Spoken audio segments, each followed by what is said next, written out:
y per x. So on the y-axis we've got meters, on the x-axis we've got time in seconds, so 0.4 meters per second. And so what this means, we've described this guy's walking to the right, okay? And from time is 1 to time is 3, the average velocity is 0.4 meters per second. Okay, last one. Find the instantaneous velocity when time is 3.5. Okay, now it says the instantaneous velocity is the derivative of the displacement function. This is the displacement function, and there's a couple of ways to think about this. It wants us to find what is the slope. That's what it means, isn't it? What is the slope when time is 3.5 seconds? So if we look at 3.5 seconds, it's sort of right here, isn't it? And it's saying, what's the slope at that point? There's a number of ways we could do this. I think the best way is to just be intuitive about it. If we were to draw a tangent there, the tangent is horizontal, isn't it? It's a horizontal tangent. So what's the slope there? Zero. Okay, excellent. So to answer part C, the instantaneous velocity at 3.5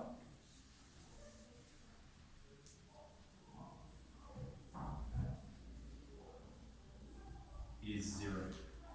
Alright? At this point, it's not moving right, it's not moving left, it's stationary, it's not moving. Alright.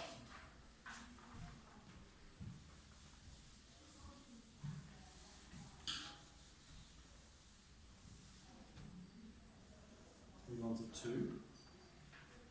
A particle moves in a straight line with displacement function 3t take 0.5 t squared.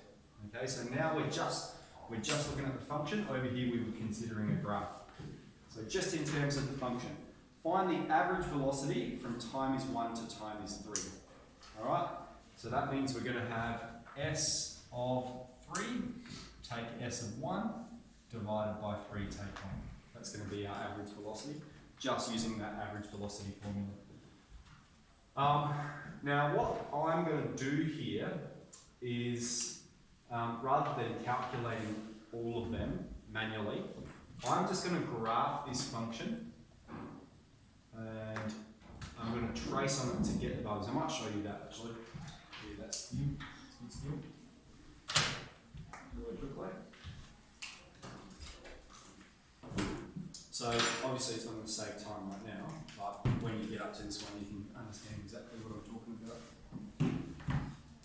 Do we get a calculator in the test? Yeah. Okay. Good question. Yes. Yes, you do.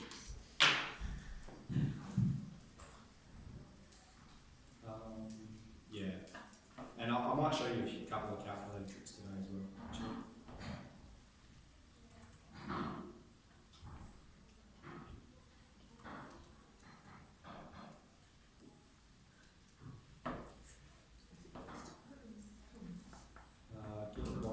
What room is this one? 5. 5 says it right there. 5026. Thank you.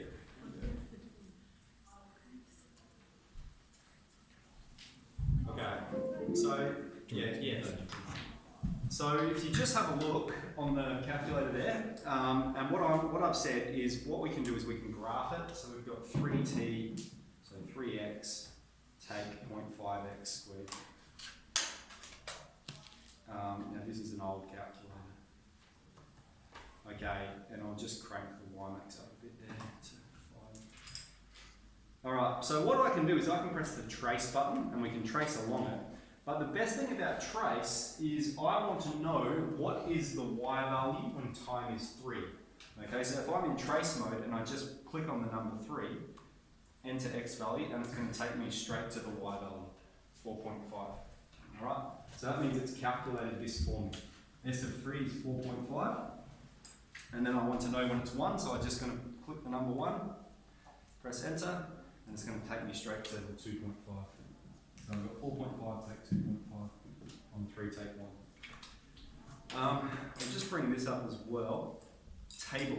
Okay, so if I go menu and then into table, and it's going to bring up that function. Oh, condition error. Okay, it's going to bring up for each x value the corresponding y value. And I can put in any x value there. Let's say I wanted to know what about when x is 2.5. It's going to bring up 4.375. What about when x is 3? Okay, it brings up 4.5. So that's a good way if you need a number of y values to bring them all sort of up. And perhaps we'll use that skill a bit more in a moment. That's enough for now. Okay, so we've got 4.5 take 2.5 and 3 take 1. Let's finish evaluating this. We'll get 2 on 2 and we'll get 1. And then again, always velocity y per x. And on the y-axis, now we're not told any units here.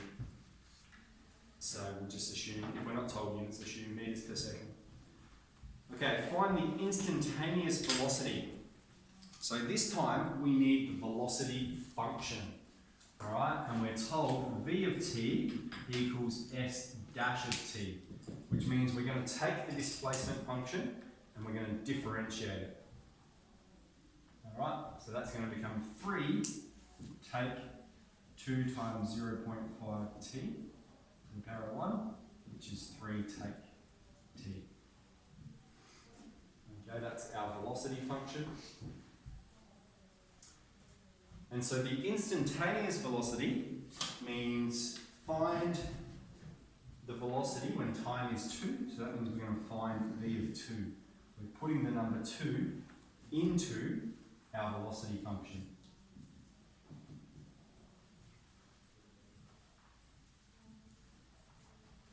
Alright, so let's label these. That was part A, here's part B.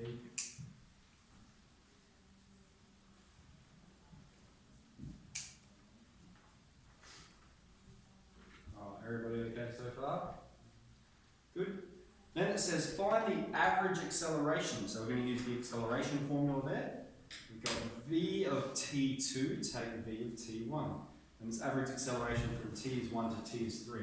So that means we're doing v of 3 take v of 1 divided by 3 take 1. Okay. Now we could do the same thing again here. We can graph the velocity function, but it's a very simple one.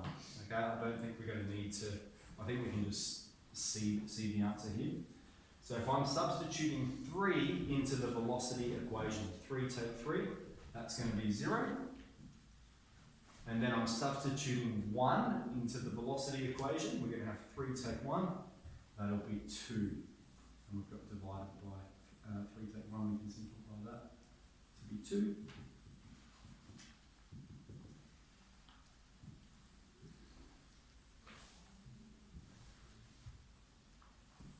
Okay, now if velocity is in meters per second, acceleration is meters per second squared. Meters per second per second. Alright, and I might just explain that. Displacement is in meters. The rate of change is meters per period of time. So we have, so that's displacement. Velocity is meters per period of time, so that's meters per second. The velocity is the rate of change of displacement. How fast is the displacement changing? The acceleration is the rate of change of velocity. So velocity is in meters per second, and then we're saying how fast is the velocity changing per second? Meters per second, or meters per second squared. Okay, moving on. D, find the instantaneous acceleration. And so right at the very top we're told the acceleration function, a of t, is v dash of t. It's the derivative of the velocity function.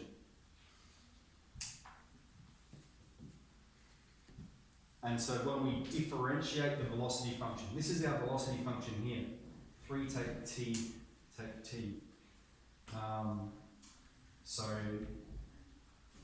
3 disappears and minus t just becomes minus 1. So we have the acceleration function. Alright? But we are asked what is the acceleration function when time is 2? What is the instantaneous acceleration when time is 2? It's a trick question. 0. It's not 0. It's -1. Yep. There is nowhere for us to substitute 2 into here, so it doesn't change its value whatsoever. The acceleration is a constant, -1 meters per second squared. Okay, so that's enough to have a go at question 1 and 2 of 15e.1. I think 10-15 minutes should be plenty, and then we can have a look at 15e2. Let's get into it.